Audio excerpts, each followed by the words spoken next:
नमस्कार, VNM studio से मैं सोनल भारद्वाज आप सभी का वीएनएम टीवी के बुलेटिन में स्वागत करती हूं। देश, दुनिया, शहर, जिले की तमाम खबरें विस्तार से आप तक पहुंचाएंगी, लेकिन आइए सबसे पहले नजर डालते हैं वीएनएम हेडलाइंस पर। देखते हैं क्या रही आज की खास खबरें। प्रधानमंत्री मोदी ने जारी की पीएम किसान योजना की 19वीं किस्त। 9.8 करोड़ किसानों को 22,000 करोड़ की सहायता। गुजरात में टेट उम्मीदवारों का उग्र प्रदर्शन, 250 से अधिक प्रदर्शनकारी गिरफ्तार। और वडोदरा के देना गांव में बफर लेक निर्माण कार्य शुरू, सीएम फंड से बनेगा 25 करोड़ लीटर का जलाशय। प्रधानमंत्री नरेंद्र मोदी ने आज पीएम किसान योजना की 19वीं किस्त जारी की। प्रधानमंत्री नरेंद्र मोदी ने 24 फरवरी को पीएम किसान योजना की 19वीं किस्त जारी की। बिहार के भागलपुर में आयोजित एक कार्यक्रम में यह किस्त जारी की गई। इसके तहत 9.8 करोड़ किसानों के बैंक खातों में 22,000 करोड़ रुपए की राशि ट्रांसफर हुई। इससे पहले 18वीं किस्त में 9.6 करोड़ किसानों के खातों में 20,000 करोड़ रुपए ट्रांसफर किए गए थे। सरकार ने पीएम किसान योजना के तहत अब तक कुल 3.68 लाख करोड़ रुपए किसानों के खातों में ट्रांसफर किए हैं। इस योजना के तहत किसानों के खाते में हर साल 3 किस्तों में 2-2 हजार रुपए ट्रांसफर किए जाते हैं। पहली किस्त अप्रैल जुलाई के बीच, दूसरी किस्त अगस्त नवंबर और तीसरी किस्त दिसंबर मार्च के बीच जारी की जाती है। गुजरात के गांधीनगर में टेट पास उम्मीदवारों का आंदोलन तेज हो गया है। गुजरात में टेट पास उम्मीदवारों ने अपनी लंबित मांगों को लेकर आंदोलन की चेतावनी दी थी और आज सोमवार को ये उम्मीदवार गांधीनगर स्थित सत्याग्रह छावनी में आंदोलन के लिए इकट्ठा हुए। आंदोलन को देखते हुए प्रशासन ने कड़ा पुलिस बंदोबस्त किया है। बेरोजगारी और धीमी गति प्रक्रिया से नाराज ये उम्मीदवार सोशल मीडिया के माध्यम से आंदोलन को मजबूत बनाने की अपील कर चुके थे। इसके चलते राज्य भर से बड़ी संख्या में उम्मीदवार गांधीनगर पहुंचे और सत्याग्रह छावनी में जोरदार प्रदर्शन किया। प्रदर्शन शुरू होने से पहले ही पुलिस ने कई उम्मीदवारों को हिरासत में लेना शुरू कर दिया, जिससे उम्मीदवारों और पुलिस के बीच झड़प की स्थिति बन गई। अब तक 250 से ज्यादा उम्मीदवारों की गिरफ्तारी हो चुकी है। टेट पास उम्मीदवारों की प्रमुख मांगों में 24,700 शिक्षकों की भर्ती प्रक्रिया को तेज करना, पुराने शिक्षकों की बदली, कैंप के बाद खाली पदों को भर्ती में जोड़ना और नियुक्त पद जल्द जारी करना शामिल है। उम्मीदवारों का कहना है कि 40 दिन पहले राज्य के शिक्षा मंत्री ने भर्ती प्रक्रिया को 1 महीने में पूरा करने का वादा किया था, लेकिन अब तक कोई ठोस कदम नहीं उठाया गया। गुजरात के वडोदरा के देना गांव में सीएसआर फंड से 25 करोड़ लीटर पानी संग्रहण क्षमता वाले बफर लेक के निर्माण का कार्य शुरू किया गया।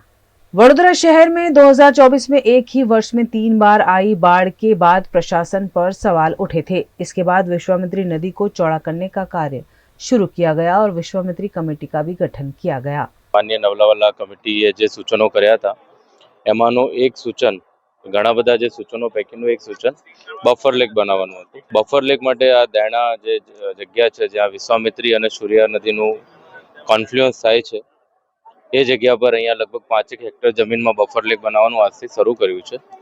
સીએસઆર એક્ટિવિટીમાં જીસીબી કંપની દ્વારા અહીંયા બફર લેક બનાવવાની છે।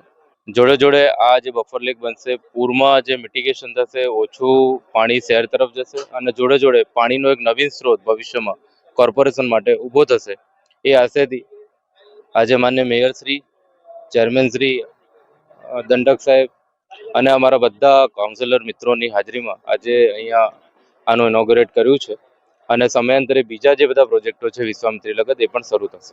કેટલા સમયમાં આ લગભગ 2 થી 2.5 મહિનામાં આખું 5 હેક્ટર એટલે કે 2 લાખ મીટર ક્યુબ માટી એટલે એમાં 2 MCM પાણીનો સંગ્રહ થાય એ પ્રકારનું આયોજન આમાં કરેલું છે। गुजरात के वडोदरा में वयावलंबन एसोसिएशन की वार्षिक आम बैठक का आयोजन किया गया। यह एसोसिएशन ओएनजीसी के रिटायर्ड ऑफिसर्स ने खास तौर पर सीनियर सिटीजन की सहायता और समाज सेवा के लिए बनाया है। इस बैठक में पिछले वर्ष किए गए कार्यक्रम के बारे में प्रेजेंटेशन दिया गया और आगामी वर्ष के कार्यों और योजनाओं पर चर्चा की गई। एसोसिएशन का उद्देश्य वरिष्ठ नागरिकों को उनके सामाजिक जीवन में सक्रिय बनाए रखना है। इस अवसर पर सीनियर सिटीजन के कल्याण और उनकी भलाई के लिए कई महत्वपूर्ण निर्णय लिए गए।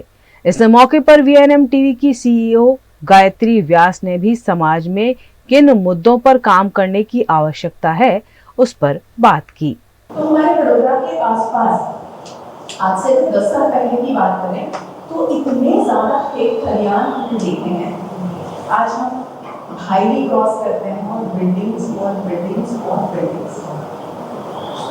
सिर्फ इतना ही नजर आता है। तो इसके पीछे एक मेरा जो थॉट प्रोसेस है, शायद मैंने बात की थी, वो ये है कि गांव के बच्चे जो हैं उनको हमें प्रोग्रेसिव फार्मिंग की ओर आगे बढ़ाना है। जो गांव के बच्चे शहरों की चकाचौंध को देखकर शहर की ओर रुख कर रहे हैं, शहर की ओर रुक रहे हैं, उनको ऐसा लग रहा है कि हमारे गांव में हमें कुछ नहीं मिलने वाला है। और उससे भी आगे एक बात जो मैं ऑब्जर्व करती हूँ हमेशा, वो ये है कि उन्होंने अपने पिताजी को, अपने दादाजी को, अपने चाचाओं को, अपनी मम्मी को या घर की महिलाओं को, सबको ऐसे देखा है जो बहुत ज़्यादा मेहनत करते हैं, बहुत ज़्यादा मशक्क़त करते हैं, मगर मिलता बहुत कम है। हमारे पेट भरने वाला, हमारी जिंदगी को इतना सुचारू करने वाला किसान इतना परेशान है, उनके बच्चे उस खेती को आगे बढ़ाना नहीं चाहते हैं। तो ये सिर्फ सरकार का फेलियर नहीं है, हम सब का फेलियर मैं समझती हूँ। मुझे लगता है कि हम क्या कर रहे हैं। तो सबसे है जो मैं हमेशा सबको कहती हूँ, आप तो सब बड़े हैं, ये करते ही होंगे, बट ज़रूर कहूँगी यहाँ पर कि हमारे जो बच्चे हैं हमारे घर में, हम खुद, हमें बचपन से ये सिखाया गया है कि हम जब खाना खाते हैं तो प्रेयर के बाद में खाना खाते हैं, प्रार्थना करके खाने की शुरुआत करते हैं। खाना खत्म होता है तो उसके बाद भी हम भगवान का शुक्रिया अदा करते हैं, थैंक यू कहते हैं गॉड को। तो हमारे बच्चों को हम ये सिखाएं कि किसान को थैंक यू कहना है। दूसरी बात, अगर हम कुछ करना चाहते हैं, आप इतने ज़्यादा मेंबर्स से, इतने ज़्यादा लोग इकट्ठा हुए हैं एक साथ में मिलकर, और आपके पास में अब सिर्फ सोसाइटी के लिए और खुद के लिए जीने की रिस्पॉन्सिबिलिटी के अलावा और कुछ नहीं, आपके पास समय ही समय है। तो आप ये कर सकते हैं, जैसे मैंने कहा कि हमें बड़ौदा तक लिमिट सीमित नहीं रहना है, बड़ौदा तक हमारी एक्टिविटी को लिमिटेशंस में नहीं डालना है। बड़ौदा के आसपास के ही गाँव के, बहुत ज़्यादा दूर नहीं जाना है। बड़ौदा के आसपास के गाँव में जाकर अगर हम एक कोशिश करें कि वहाँ के बच्चों को इकट्ठा करें, हम उनको मोटिवेट करें कि बच्चों आपको खेती करनी है, तो एक समय आएगा कि हम खाने के लिए कर सकें। हम तो शायद नहीं होंगे, हमारे बच्चे और उनके बच्चे क्या खाएंगे उसके लिए शायद हम सोच नहीं रहे हैं। वयावलंबन एसोसिएशन की सदस्य गीता सिंह और मधुलिका बर्मन ने इस बैठक के बारे में जानकारी दी। हमारा एसोसिएशन एक नॉन प्रॉफिट एसोसिएशन है जिसमें सीनियर सिटीजन्स मेंबर्स हैं, और वो उनका लक्ष्य है, मिशन हमारा, कि हम लोगों को हेल्प करें, सीनियर लोगों को उनके लाइफ अच्छा लीड करने को हम मदद करें। उनकी कोई मेडिकल इमरजेंसी है उसमें भी हम हेल्प करें, पर इसमें हम आप लोगों को हमारे एसोसिएशन के साथ जुड़ना होगा with a small membership fee, जिसमें हम तरह तरह की एक्टिविटीज़ करते हैं। हम कम्युनिटी सर्विस भी देते हैं, वो करवाते हैं, सोसाइटी के लिए करवाते हैं, एनवायरमेंटल कंसर्न भी है हमारा, हम पिकनिक भी जाते हैं, लोगों के सेलिब्रेशन भी करते हैं। तो जिससे लगे कि हम सीनियर सिटीजन लोग मोस्ट वांटेड पीपल हैं, और हम 60+ भले ही हैं, लेकिन हमारा बुलंद इच्छाएं हैं, बुलंद डिज़ायर हैं कि हम अपना सिटी, अपना आसपास और अपनी लाइफ को भी बहुत ही सुंदर खूबसूरत बनाएं। ये हमारा एसोसिएशन बड़ौदा में जो भी 60+ सीनियर सिटीजन्स हैं उनके लिए बनाया गया है। ये नॉट फॉर प्रॉफिट एसोसिएशन है, और आज हमारा फर्स्ट AGM हो रहा है क्योंकि 1 साल पूरा हो गया हमारे एसोसिएशन को रजिस्टर हुए, और हम भविष्य में चाहते हैं कि बड़ौदा में जितने भी ऐसे सीनियर सिटीजन्स हैं जिनको कुछ एक अकेलापन लगता है, वो हमारे साथ जुड़ सकते हैं, मेंबर्स बन सकते हैं। फ़ीस बहुत नॉमिनल है।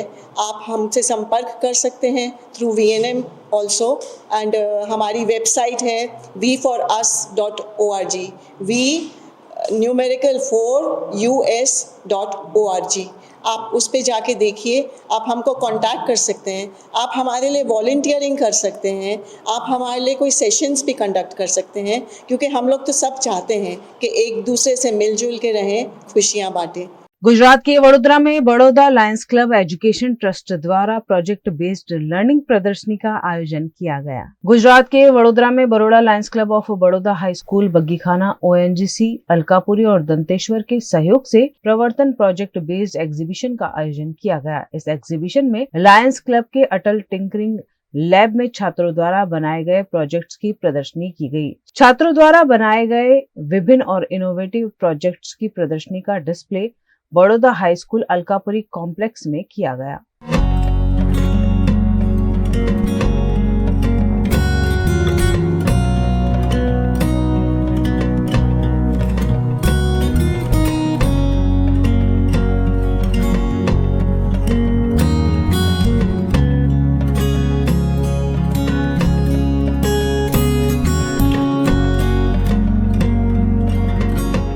आज हमारे यहाँ प्रवर्तन 2025 नाम का प्रोजेक्ट एग्जीबिशन आयोजित किया गया है।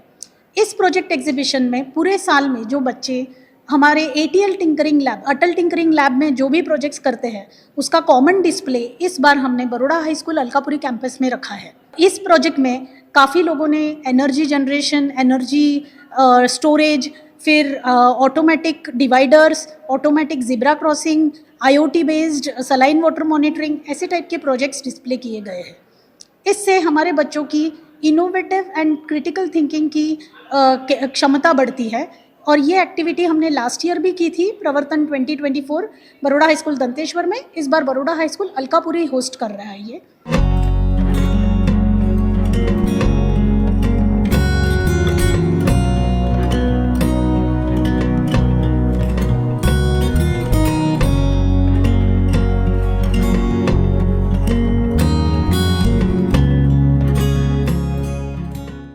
न्यूज रूम से खबरों का सिलसिला बदस्तूर जारी रहेगा। बने रहिए हमारे साथ, देखते रहिए VNM न्यूज।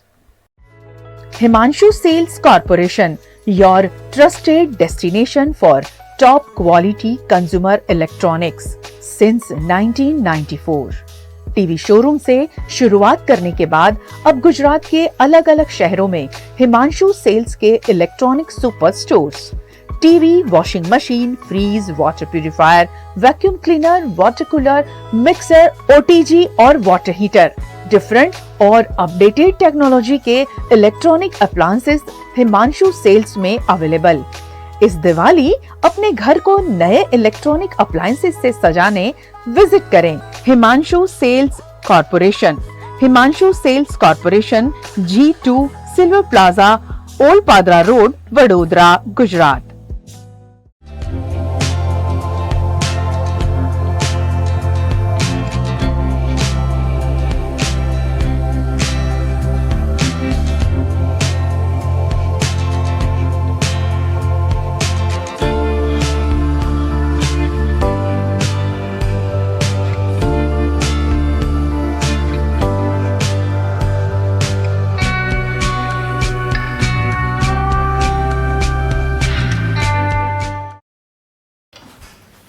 ठीक से साफ करो, ऊपर ऊपर से नहीं। VLDC मतलब बोरिंग लुकिंग। इसको साफ करके क्या फायदा? इतनी बेइज्जती। Switch to RR signature designer BLDC fans, जो बोरिंग लुकिंग नहीं, वेरी स्टाइलिश लुकिंग है। RR सिग्नेचर फैंस, आपके काम की बात। Every new year we take a New Year resolution. New Year resolution का मतलब होता है upgrading your life, which means upgrading your lifestyle and upgrading your living space. And that is why the best choice is Trilogy by Courtyard.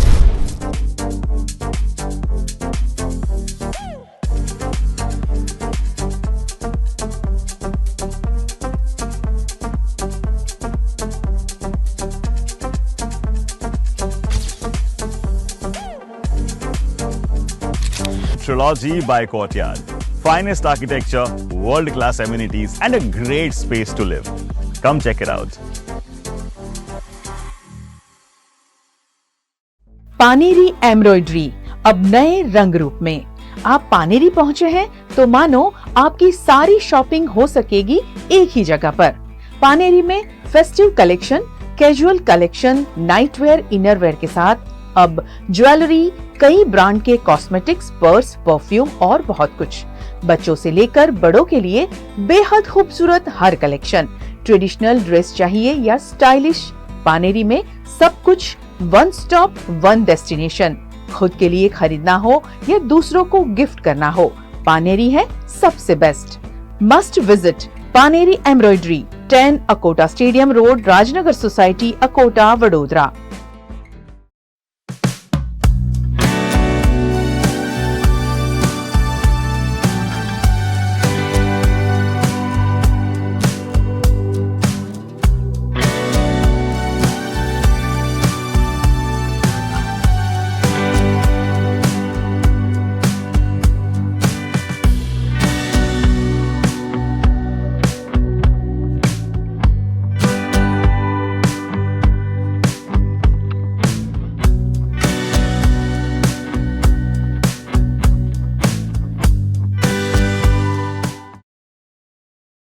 Gujarat के अमरेली में किसानों द्वारा अपनी मांगों को लेकर प्रदर्शन किया जा रहा है। अमरेली जिले के सावरकुंडला तालुका के जाबल गांव में ऑल इंडिया किसान खेत मजदूर संगठन की अगुवाई में किसानों ने धरना प्रदर्शन किया। किसानों ने न्यूनतम समर्थन मूल्य की 100% गारंटी, सभी फसलों को एमएसपी के दायरे में लाने, स्मार्ट बिजली बिल रद्द करने और खाद, बीज एवं कीटनाशक दवाओं को उचित दरों पर उपलब्ध कराने जैसी कई मांगे सरकार के सामने रखी। इसके अलावा किसानों ने अपनी उपज को खुले बाजार में लाभकारी मूल्य दिलाने, दिल्ली बॉर्डर पर किसानों पर दर्ज झूठे केस वापस लेने, जंगली जानवरों के आतंक को रोकने और खेतों तक नहरों के जरिए सिंचाई का पानी पहुंचाने की માંગ की। ડોક્ટર ભરતભાઈ કાનાબાર સાહેબે જ્યારે સરકારમાં રહીને સાચી વાતનું ટ્વીટ કર્યું છે ત્યારે ખૂબ હું પ્રશંસા કરું છું ભરતભાઈ કાનાબાર સાહેબની, કારણ કે અમે જાણીએ છીએ, અમારે પણ ઘણા એવા ફોન આવેલા છે કે વેપારી વર્ગે કઈ રીતે અને કેમ કર્યું, વેપારી વચેટિયા કમાણા સીસીઆઈના કેન્દ્રોમાં ખૂબ સસ્તા ભાવે મગફળીની, ખૂબ ગુણવત્તા વગરની મગફળી ખૂબ મોટા પાયે સીસીઆઈ કેન્દ્રોમાં વેચાણ કરેલ છે, જેની તમામ લોકોમાં લોકમુખે ચર્ચા થઈ રહી હતી। ત્યારે ભરતભાઈ કાનાબારે સાહેબે જે ટ્વીટ કર્યું છે કે વચેટિયા અને વેપારીઓએ મોટા પાયે ભ્રષ્ટાચાર કર્યો છે, લાખો કરોડો રૂપિયાનો, ક્યાંક ને ક્યાંક તે સત્ય હોય એવું જણાઈ આવે છે, કારણ કે એમની તટસ્થ તપાસ થવી જોઈએ અને આવું કૌભાંડ ડામવું જોઈએ, જેથી કરીને સત્ય અને સાચા ખેડૂતો જે હોય એ સીસીઆઈમાં પોતાનો પાક વેચતા વંચિત ન રહી જાય।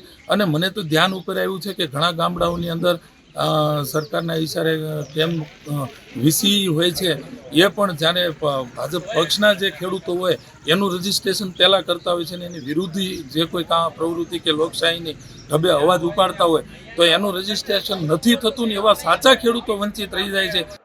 કેન્દ્ર અને ગુજરાત સરકારની જે નીતિ છે કે ખેડૂતોને પોષણક્ષમ ભાવો મળે, અને નરેન્દ્રભાઈ તો સત્તામાં આવ્યા પછી તુરંત જાહેર કરેલું કે ખેડૂતોની જે પડતર કિંમત છે કોઈ પણ ખેત જેને ઉત્પન્ન કરવાની એના ઉપર એને મિનિમમ 50% જેટલો પ્રોફિટ મળી જાય એ પ્રકારે એમએસપી ભાવ કરવાની ફોર્મ્યુલા એમણે અમલમાં મૂકેલી। વર્ષો વર્ષ આ ખરીદી થતી જ હોય છે ખેત જણસોની, પણ આ વર્ષે ખાસ કરીને મગફળીમાં જે ટેકાના ભાવો નક્કી થયેલા અને બજારમાં જે પ્રવર્તમાન ભાવો હતા એના વચ્ચે 250 થી 350 રૂપિયા જેટલું તફાવત હતો। એટલે જે ખરીદી કરનાર જે એજન્સીના કેટલાક અધિકારીઓ હતા, કર્મચારીઓ હતા, કેટલીક સહકારી મંડળીઓ જે ખરીદીમાં ઇન્વોલ્વ હતી, કેટલાક વેપારીઓ, આ બધાએ ભેગા થઈને એ જે ખેડૂતોએ પોતે મગફળીનું ખરેખર વાવેતર કર્યું નથી પણ રજિસ્ટ્રેશન પડેલું છે એમનું, એમના 7/12ના ઉતારાનો ઉપયોગ કરી એમના નામે બજારમાંથી મગફળી ખરીદી અને આ રીતે ઊંચા ભાવે સરકારને તાપડી દીધી છે। ખેડૂત ફ્રેન્ડલી જે અમારા કૃષિ મંત્રી રાઘવજીભાઈ છે એમણે હમણાં જ વિધાનસભામાં જાહેર કર્યું પ્રમાણે 10 લાખ મેટ્રિક ટન જેટલી વિક્રમજનક મગફળીની આ વખતે ખરીદી થઈ છે, જેનો લાભ 3 લાખ ખેડૂતોએ લીધો। 6700 કરોડ રૂપિયા સરકારે આના માટે ચૂકવા, પણ આમાંના ઘણા બધા પૈસા જે ખેડૂતોએ મગફળી નથી વાવી એમના નામે પણ કેટલી બધી મગફળીઓ પધરાવી દેવામાં આવી છે. કેટલીક જગ્યાએ એ પ્રકારે પણ ગેરરીતિ કરવામાં આવી છે કે જ્યારે ખેડૂત એની મગફળી મૂકે ત્યારે આ નબળી છે એમ કહીને રિજેક્ટ કરવામાં અને પછી પાછલા બારણેથી એમની પાસેથી વધારાના પૈસા લઈ ફરી એ જ મગફળી બીજી રીતે બીજાના નામે પધરાવી દેવા. એટલે આવા બધા અનેક રીતની ગેરરીતિઓ આ વખતે ખુલ્લેઆમ થઈ છે અને બહુ મોટા વ્યાપક પ્રમાણમાં થઈ છે. દુઃખ એ વાતનું છે, મારો આક્રોશ પણ એ વાતનો છે કે જ્યારે સરકાર નિષ્ઠાપૂર્વક પ્રામાણિકતાપૂર્વક એવો પ્રયત્ન કરે છે કે ખેડૂતોના ખિસ્સામાં પૈસા જાય, એ આર્થિક રીતે સક્ષમ બને, એની ખેતી સક્ષમ બને, ત્યારે એ બધા पैसा કેટલાક વચેટિયાઓ આ રીતે લઈ જાય. विधायक चेतर वसावा ने शिक्षकों की भर्ती प्रक्रिया और सीट को लेकर बड़ी मांग की है. આજે ગાંધીનગર ખાતે ટેટ ટાટ પાસ ઉમેદવારો દ્વારા શાંતિપૂર્ણ રીતે પોતાની માંગણીઓને લઈને પ્રદર્શન કરી રહ્યા હતા ત્યારે ગુજરાત પોલીસ દ્વારા બળ પ્રયોગ કરીને એમને ત્યાંથી બળજબરીપૂર્વક જે વર્તન વ્યવહાર એમની સાથે થયું છે જેની અમે સખત શબ્દોમાં નિંદા કરીએ છીએ. છેલ્લા ઘણા સમયથી આપણે સૌ જાણીએ છીએ કે એપ્રિલ 2023 માં વિદ્યા સહાયક અને જૂન તથા સપ્ટેમ્બર 2023 માં અનુક્રમે ટેટ અને ટાટની દ્વિસ્તરીય પરીક્ષા લેવાઈ હતી. પરીક્ષાના લીધે ઘણો લાંબો સમય વીતી ગયો હોવા છતાં 24700 શિક્ષકોની ભરતીની ક્રમિક અને ઝડપી જે પ્રક્રિયા પૂર્ણ કરવા માટે સરકારે જે બાહેધરી આપી હતી તે આજે પણ પૂર્ણ નથી થઈ, જેના કારણે ઘણા ઉમેદવારો જે વય મર્યાદાઓમાંથી બહાર નીકળી જાય છે. ઘણા ઉમેદવારો એના લીધે પોતે જે સરકારી કાયમી શિક્ષક બનવાના સપના હતા તે રોડાઈ જાય છે. ઘણા ઉમેદવારોને પારિવારિક, સામાજિક અને આજે ઘણી આર્થિક રીતે મુશ્કેલીઓનો સામનો કરવો પડે છે. છેલ્લા 2 વર્ષથી સરકાર કહે છે અમે ભરતી કરીશું. ગયા બજેટમાં પણ એમણે કીધું હતું કે અમે 24700 શિક્ષકોની ભરતી કરીશું. આ વખતના બજેટમાં પણ કીધું છે અમે 24700 શિક્ષકોની ભરતી કરીશું, પણ કોઈ પણ જાતની પ્રક્રિયા આજ દિન સુધી કરવામાં નથી આવી. મને યાદ છે ત્યાં સુધી 16/1/2025 ના રોજ શિક્ષણ મંત્રીએ જાહેર મંચ પરથી જાહેરાત કરી હતી કે 1 મહિનાની અંદર જ અમે 24700 શિક્ષકોની ભરતી કરવા જઈ રહ્યા છીએ, જેને પણ આજે 40 દિવસ થયા પણ એક પણ શિક્ષકની ભરતી નથી થઈ, જેના લીધે આજે ટેટ ટાટ પાસના ઉમેદવારો ગાંધીનગર ખાતે પ્રદર્શન કરી રહ્યા હતા અને સરકારના ઇશારે જે પોલીસે બળ પ્રયોગ કર્યો છે જેની અમે નિંદા કરીએ છીએ. અમારી સરકાર પર એક જ માંગણી અને એક જ રજૂઆત છે. સરકાર ચાલુ ઉનાળા વેકેશન પહેલા 24700 શિક્ષકોની ભરતીની પ્રક્રિયા તબક્કાવાર પૂરી કરીને તમામ વિસ્તારોમાં કાયમી શિક્ષકો મૂકે, એ જ અમારી માંગ છે. गुजरात के अहमदाबाद में कांग्रेस अध्यक्ष शक्ति सिंह गोहिल ने पत्रकार परिषद को संबोधित करते हुए एआईसीसी के अधिवेशन पर जानकारी दी. गुजरात सरकार ने अभी जो बजट पेश किया उसमें 3,76,000 करोड़ का कर्जा है ऐसा बताया. पहली बार ऐसा हो रहा है कि विधानसभा के अंदर गलत आंकड़े भाजपा की सरकार पेश कर रही है. मेरे पास ये पार्लियामेंट का क्वेश्चन था, क्वेश्चन नंबर 437, इसका रिप्लाई मेरे पास है. उधर भी भाजपा की सरकार है सेंट्रल में. रिजर्व बैंक ऑफ इंडिया ने जो स्टडी किया है उसके आधार पर जो आंकड़े मिले हैं, जो पार्लियामेंट में पेश हुए हैं, वो आंकड़े कहते हैं कि गुजरात में 4,67,464.4 करोड़ का कर्जा है. माने टोटल साल का जो बजट है उससे कहीं ज्यादा भाजपा सरकार ने गुजरात के ऊपर कर्ज लेके रखा हुआ है. और 2025 का जो आरबीआई कह रही है वो आंकड़ा है 4,94,000 एंड ऑड करोड़, माने 5 लाख करोड़ का कर्जा. अब जिस स्टेट का पूरे साल का बजट उससे कहीं ज्यादा कर्जा, ये गुजरात मॉडल है. और यहाँ पे किसी को कोई फायदा नहीं मिलता, आम गुजराती को. ना किसी को 500 रुपया में गैस की बोतल मिलती है, ना फ्री बस सर्विस महिलाओं के लिए है, ना युवाओं को रोजगार है, यहाँ तो फिक्स सैलरी है. यहाँ पे ना किसान को कोई राहत मिलती है, ना इलेक्ट्रिसिटी कोई मुफ्त मिलती है. तो फिर ये इतना कर्जा क्यों? क्योंकि चंद चहेते उद्योगपति गुजरात की ट्रेजरी को लूट रहे हैं और गुजरात के कर्जा बढ़ रहा है। इसी का ये नतीजा है। मैं धन्यवाद करता हूं हमारे कांग्रेस पार्टी के हाईकमांड का और वर्किंग कमेटी का, जिन्होंने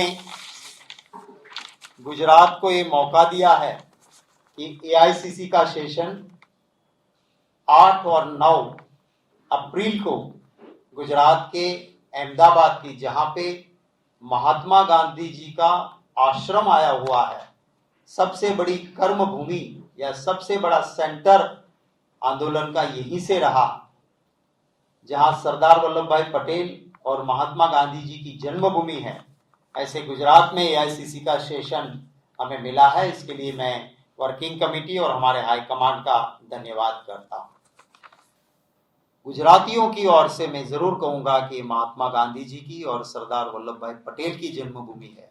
इस गुजरात प्रदेश कांग्रेस के पहले अध्यक्ष और सबसे लंबे अरसे तक 25 साल तक अध्यक्ष सरदार वल्लभ भाई पटेल रहे थे। तो मुझे इस बात की भी खुशी है।